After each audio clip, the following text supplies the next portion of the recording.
Pre-trial hearings are known for being pretty low-key. Lawyers are only pulling out the big guns once the real court case starts. But when Prince Harry and his cohort of famous faces made a shocking appearance for proceedings at London's High Court last week, obviously he was trying to make sure the entire world knew that he meant business in his latest fight with Britain's press giants. Harry, along with people like Elton John, Elizabeth Hurley, and actress Sadie Frost, are hoping that they're going to be able to take on Associated Newspapers, which publishes the Daily Mail. They're taking them to trial over what they say are privacy breaches, including illegally accessing bank account information, medical records, and also illegally recording phone conversations through phone tapping between 2001 and 2013.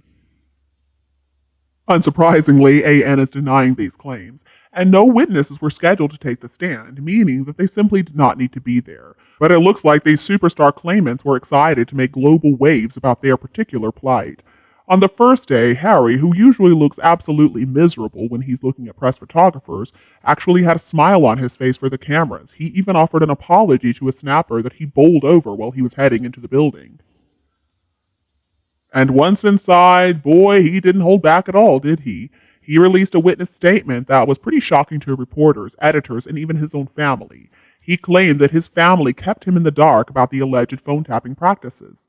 Insiders, though, were telling Women's Day magazine there is a good chance Harry deliberately invoked his family to set up the possibility that they might be called on to testify if the case ends up going to trial. A source reports Harry is hell-bent on revenge, and there would be a grim satisfaction on his part if he could force King Charles and Queen Camilla to the stand, which is something they never want to do. He's already made it clear he hates how they cooperate with the same press he believes made his life a misery, so this is his chance to get them back. It's certainly going to make for an awkward conversation at the family dinner table if Harry comes back for the coronation. When Harry came back to London from California to appear at the High Court, it was pretty shocking to everybody, including apparently the King and Prince William. It is understood that Harry told Charles at the very last minute that he would be coming to the UK and that he wanted to see him, but an aide ended up stepping in and saying that King Charles in fact was too busy to see Harry.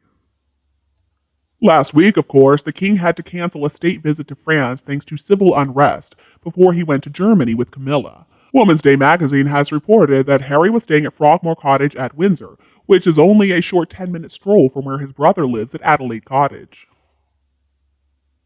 A source reports William, Kate, and the children were away for most of Harry's visit, and this source added that typically they spend this time of year at Anmer Hall in Norfolk. A separate insider thought that maybe Harry used his time at Frogmore to start packing, considering that Charles has kicked them out of their UK base. Here is what I think, though, about Harry's little revenge parade, including what he's saying he wants. I think what he really wants is attention. Harry clearly is suffering from some type of severe mental illness. He has multiple addictions, including sexual addictions, alcohol addiction, and addiction to illegal drugs. It has been discussed all over the media. Harry is self-prescribing these drugs for himself. He doesn't have any prescription medication, even though he probably needs it. He's just going by what his mother-in-law, a social worker, and Meghan Markle tell him to do. His addictions are what's important to him. They get him through these upcoming events, or really these everyday traumas that he experiences. Harry claims that he just wants to make the world a better place, and he's insisting that his hardships were not easy to deal with, especially with his privileged lifestyle. He discusses his cruel, toxic, and overbearing family who never hugged him. Harry claims that he wants to help his brother's kids, the Spares, to be able to deal with the real world, the reality of life. And Harry has been rejected, which is very upsetting to him. Harry really believes that his version of events is correct. He wants people to believe him. He wants people to put him up there on the throne, not only jeer and boo at him. Harry wants to get revenge on his own family, and he also wants to knock down anybody who stands in his way of the throne. With that in mind, Harry goes out there and he tries to get as much attention as he possibly can. He wants the media to notice him. He's desperate for it. And he wants the throne. I really do believe that. No apology is going to be good enough for Harry. He wants revenge because the family is just ignoring him. His family is not going to give in to his demands. They're not going to listen to his interviews. They're not going to watch his movies. And they don't want to read anything about him because they know it's going to be a bunch of lies. They refuse to get to know him through the media. And I don't blame them one bit. But Harry sees that as a slap in the face. He assumes that it's an insult. He realizes that at the end of the day, he's just not that important to them, and that makes him so upset. He does not like to be ignored. It is the story of Harry's life. He's always coming up short. He's always second best. He's always the backup. He is never going to be the most important person. And he's just sick and tired of working in such a hostile work environment. So Harry decided he was going to forget about his family and just walk away. But now we just see him fighting back because supposedly they treated his wife badly. But the family, of course, does not see that any apology is necessary. Well, Harry disagrees. And he's making deals by using his family's connections. And he's going to continue stabbing the royal family in the back relentlessly for all of eternity if he can with his crew of like-minded followers. But eventually, even his most avid fans are going to get fed up when something new and shiny finally comes along. Harry does not have anything new or interesting to offer. He's just got the same old complaints over and over again. Obviously, the royal family has been smart in keeping their silence, and now Harry is just stuck going round and round. We constantly hear that Harry's going to reveal some kind of shocking and terrible and devastating news in relation to his own family. He claims that these drugs, these psychedelics, are such an important part of his life. And Harry has never told us that he stopped taking them. I'm pretty sure he still does. And they are illegal pretty much everywhere, especially in the US. But when we remove the facade, when we remove all the media headlines, what have Meghan and Harry actually revealed that hasn't been proven to be a lie?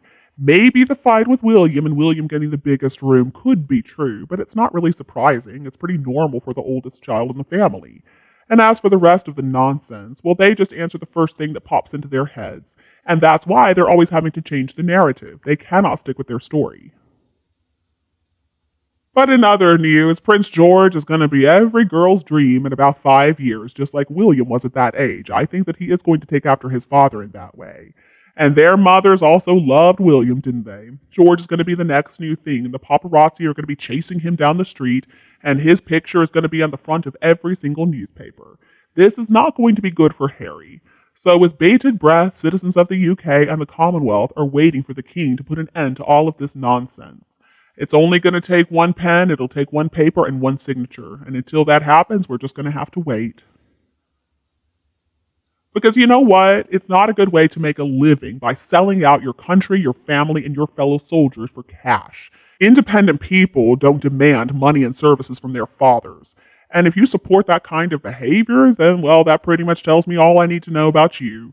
He and Meghan decided to leave the firm because they wanted to. Because you know what? They expected them to work for what they got. And neither Meghan nor Harry has actually worked a day since then. And even though their alleged charity foundation, Archwell, has only distributed less than 25% of the money they have collected, they made sure to register it in Delaware, because Delaware is a state where they could legally tap 95% of that money and claim its admin charges. They really are the scum of the earth, aren't they? And you know what? I don't know where they belong, but I do wish they would leave my country, the US. I mean, what kind of person makes a career out of complaining? Who does that? And insulting his family, too. It is such a shame that Harry was knocked so off course, and now it seems like he cannot figure out anything meaningful to do in life.